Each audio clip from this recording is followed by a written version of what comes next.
Microhabitat. A habitat is usually a large area within which there may be many smaller units. These smaller units are called microhabitats. The conditions present in one unit can be quite different from those in another unit. For instance, plants and animals present at the bottom of a sea are quite different from those present at the surface. The abiotic and biotic factors present in different regions in the sea are different. All these regions constitute different microhabitats. A microhabitat is a small specialized area where a particular species lives. It may be a it may be as large as a forest or as small as a plant.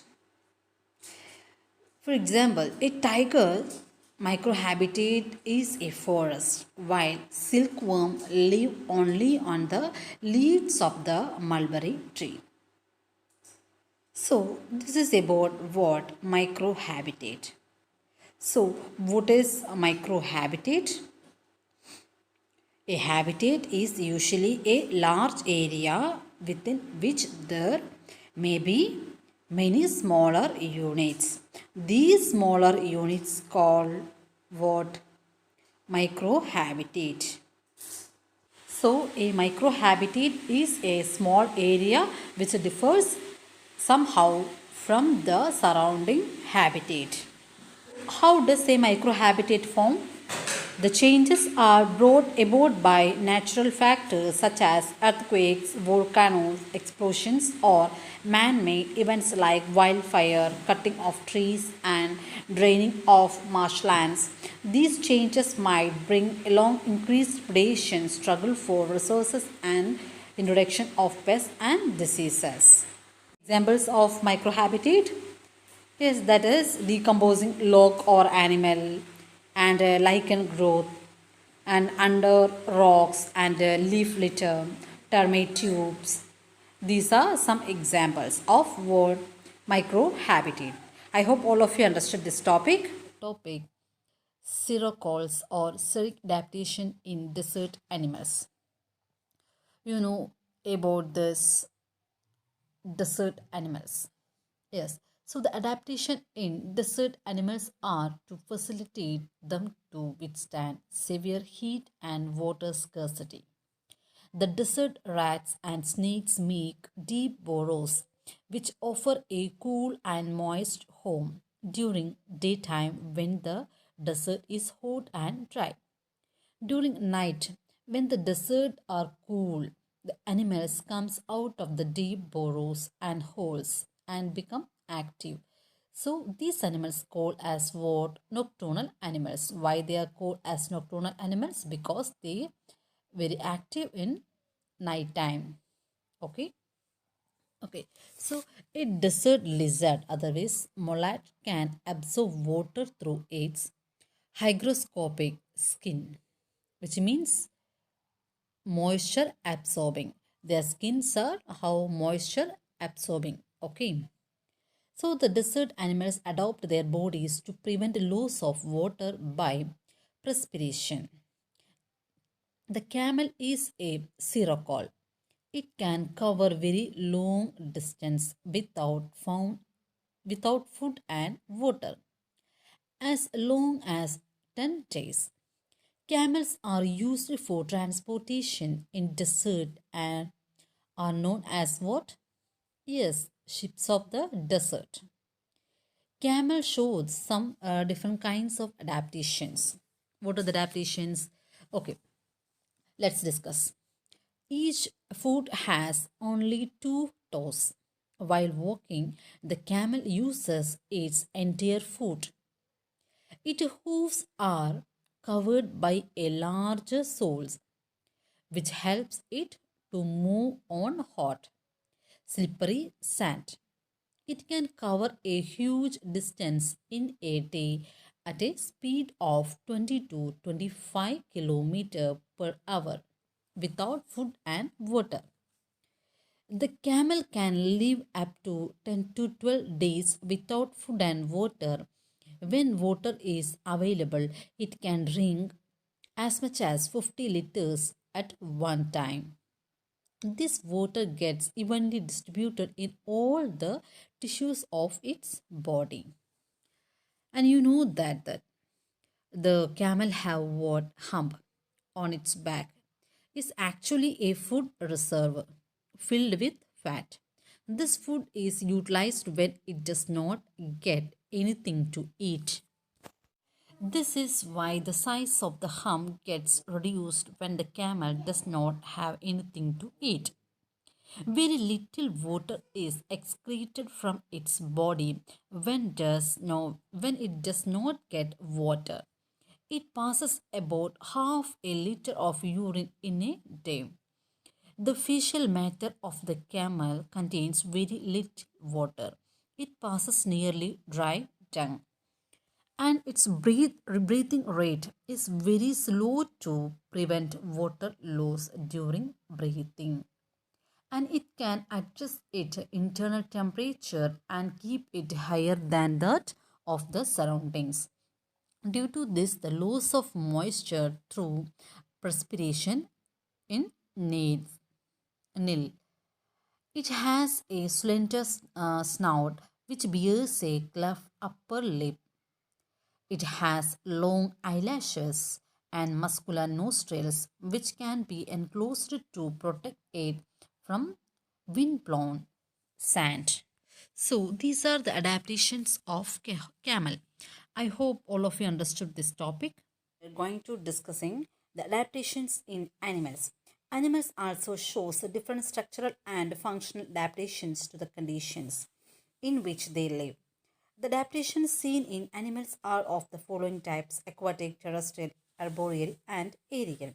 So here we are going to discussing aquatic adaptations in animals, otherwise hydrocols. So aquatic animals are adopted in such a way so they can stay and grow in water. The aquatic organisms shows adaptations for buoyancy in water and against decay. So what are the aquatic animals? Yes, there's fish, then octopus, starfish, and seahorse and whales. So these are what aquatic animals or hydrocols. Okay. So here let's discuss about adaptations in fish. So you know that the body of fish that is streamlined and spindle shaped so as to offer least resistance to water, and body is covered with waterproof scales and mucus coat. Some animals develop special covering like shell, cuticle, waxy coating, etc., thus protecting them against. So this shell, that is mollusca and prawn like this animals, and next cuticles, that is outer covering, thick outer covering of the animals. Okay, that means skin.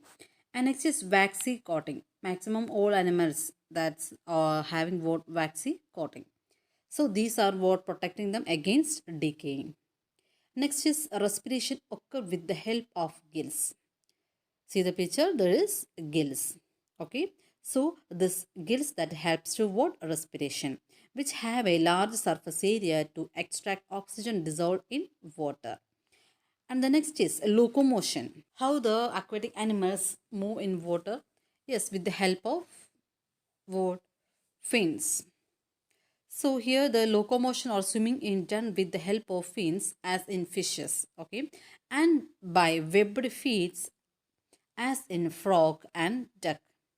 The tail fins act as rudder in steering a boat and helps in changing the direction. So the tail fins, okay, tail fins that act as a what? Rudder that helps to what? Change the directions. And the next is some fishes are provided with air bladders which helps to stay at their current water depth without having to waste energy in swimming.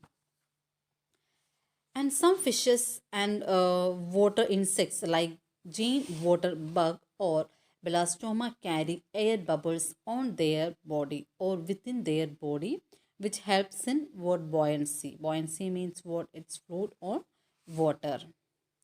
And hair or skin glands like sweat glands and oil glands are absent in aquatic animals. So these are the adaptations of what aquatic animals. Aquatic animals. I hope all of you understood this topic. Aerial or woolen adaptations. So flying adaptations is seen in birds, insects, and other animals.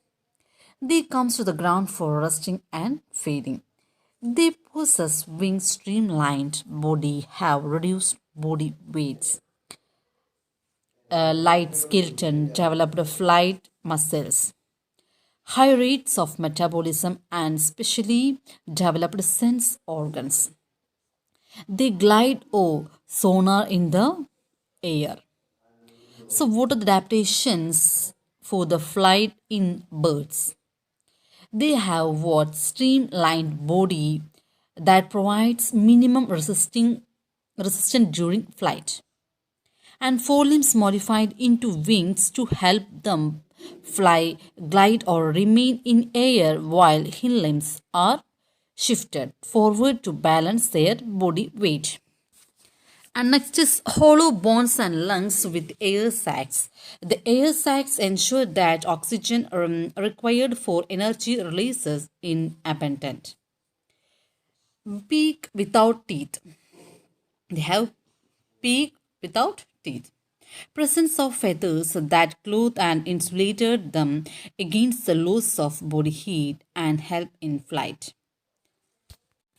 The short tail covered with a group of long feathers that acts as a radar to move around and a brake.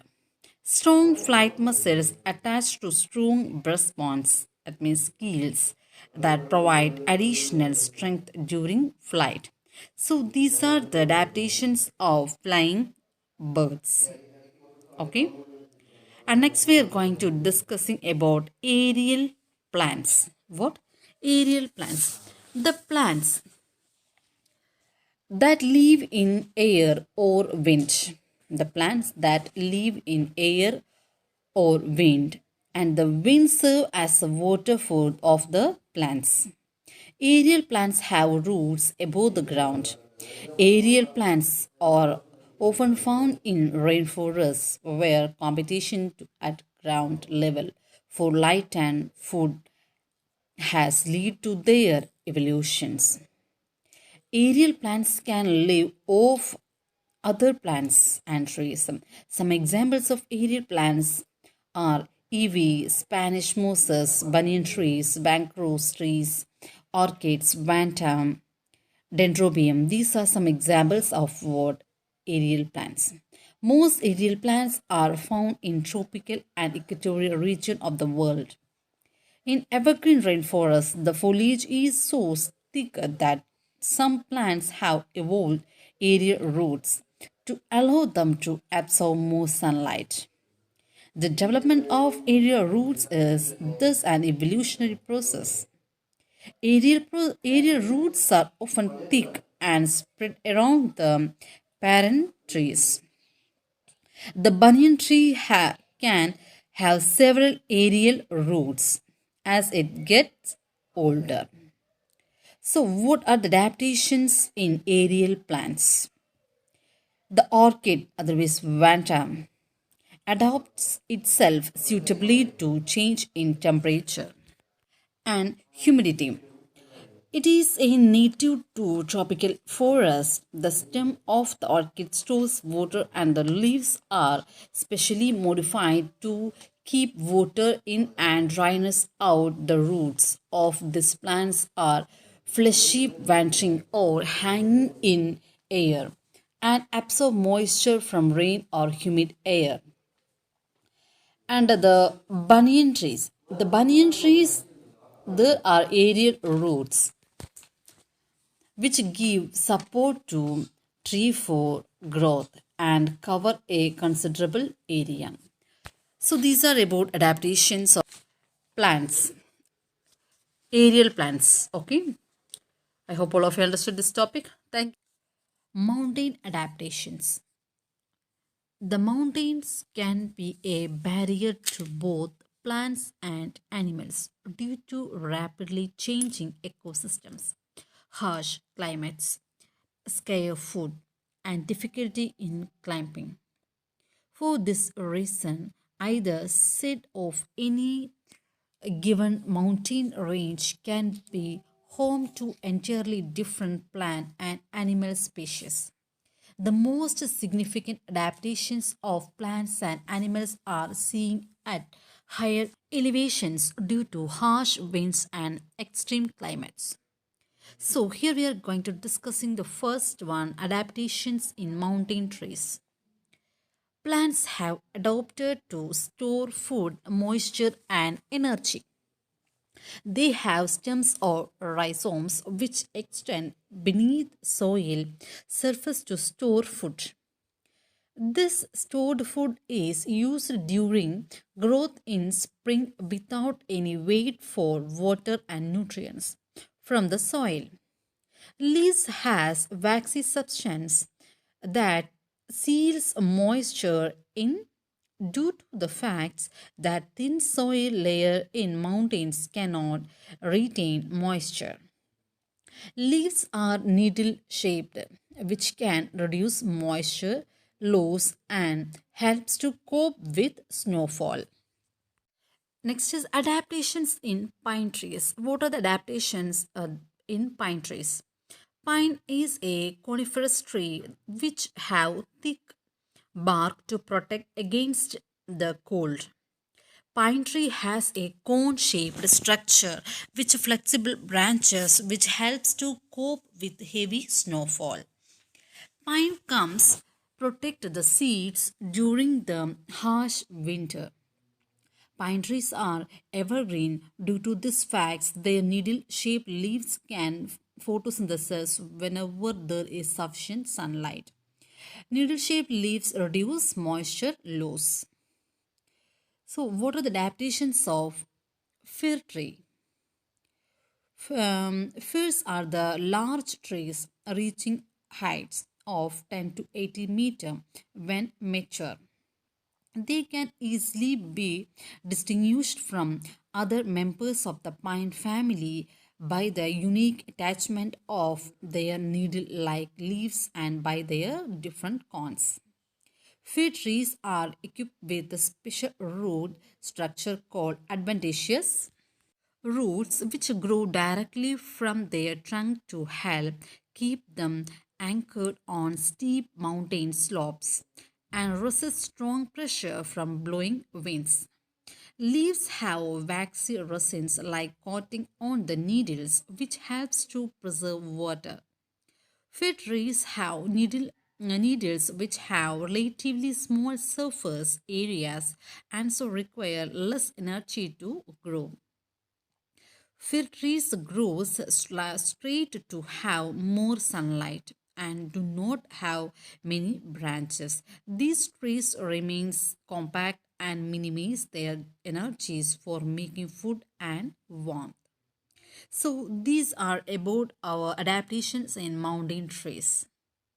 I hope all of you understood this topic, that means these adaptations in mountain trees about our pine trees and fir trees. Yes, so next we are going to discussing the adaptations in mountain animals. So what are the adaptations in mountain animals? So this first one is mountain goat. That is, you already knows that is mountain goat. Mountain goats can cling and move around on the impossibly steep slopes. Impossibly steep slopes. This shows them some different adaptations. What? Yes, mountain goats reduce its activity to save energy and to avoid harsh winter. Okay. And mountain goats eat almost any plant which the mountain range provides. This prevents them to travel long distance in search of food, thus saving energy. It has thick coats of fur that protect from cold as it moves to the higher altitude. Higher elevations means less oxygen. For this, they have developed larger hearts and lungs. Legs are about 20 inches long. Their hooves are adapted to the rugged slopes by being flexible, like a rubber, so they can jump from rock to rock. They have fluffy fur and every strand of hair is about 2 inches long, which helps them to avoid chilly winds and storms. It has 8 teeth in front so it can easily grab big patches of grass. So, these are adaptations in animals, mountain animals. Okay, thank you.